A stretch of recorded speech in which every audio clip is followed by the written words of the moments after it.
Good morning, everybody. Lee Brower here, and welcome to this week's edition of Meaningful Monday. I am grateful to be here, and I am glad to be here. You know, this past weekend we had Thanksmas. We talked about this before, and this is a tradition that has become something so meaningful to me, and I think other members of our family. It's evolved over the years into a time where we get together and we celebrate not only the big things of celebration, but we celebrate some of the small things. We trace our hands on a tablecloth, and we write down experiences that we're grateful for. And that includes every member of the family, from the oldest to the youngest. We also have been doing for the last year and this year where we videotape each member of the family. Now remember, we have 28 members in our immediate family. That includes the grandchildren, children, spouses, etc. We had 25 here this last time. Our daughter Carly and her husband Matthew are in Hawaii, and one of our sons-in-laws tried as he could not make it because of prior commitment.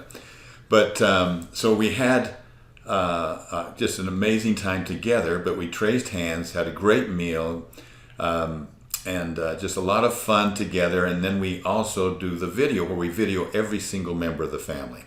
Now, last year was our first attempt at it, and everybody was anxious to come back and see what they said a year ago. Because one of the questions we ask is, if we're sitting here a year from today, what has to have happened over the next year for you to feel happy about things?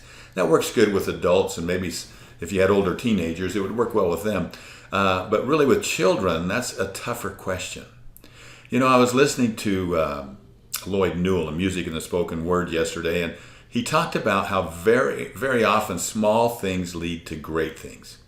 In fact, what he said was that we could actually say that everything starts small. You know, from a small idea comes an innovation or discovery that transforms the way that we live. You know, a deep snowdrift begins with a snowflake. And a small child can soften even the hardest heart and inspire us to change our lives for the better. And I think that's one of the things that we saw through this, is we did a little bit differently this year. First of all, when we showed the video to everybody, just laughing and enjoying each other and really saw something. But it's difficult to get out, or at least I found it difficult to get out some of that meaning. But I found a trick.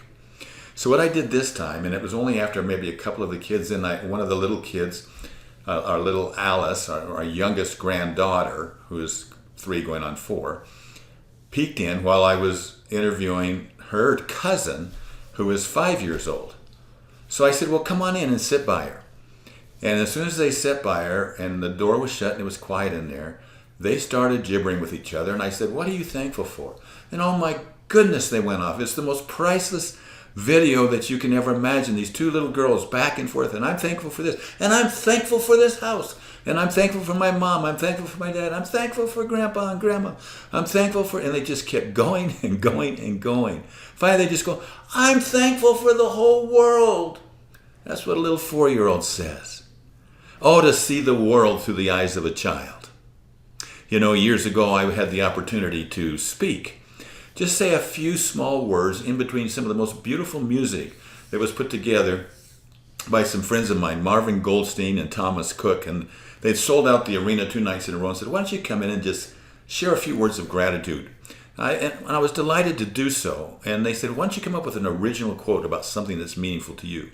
And all I could think of, since I was quite young, and when I would see little children and look into their eyes, I thought, wouldn't that be wonderful if all of us could have that love, that curiosity, that forgiveness that we see in the eyes of a child? So my quote was, when you look into the eyes of a child, you see untarnished hope, self-esteem, forgiveness, and determination.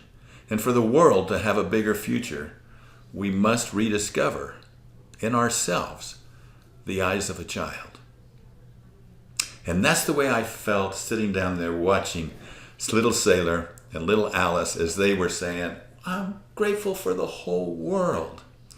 And I'm so grateful that we have that on video. Our video next time is really going to be a lot of fun. Everybody really shared.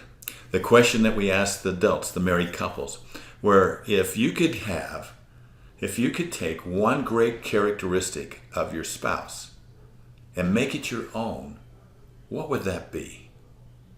And we had them each share. What a special moment that was, to be able to watch them not look at the camera, but look at each other. and share with them that one great quality that they see in the other person that they would love to have for themselves.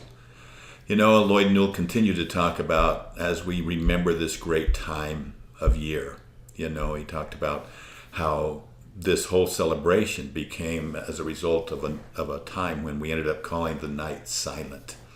And yet, as our lives become more hustle and bustle, you know, we get caught up with all the decorations, our calendars get full, we're off to this party or that party and this reunion, that reunion, everything seems to happen. Wouldn't it be nice if we could find time during this time of year to just ponder, to really listen to the still noise around us, to strive for peace, to live for peace?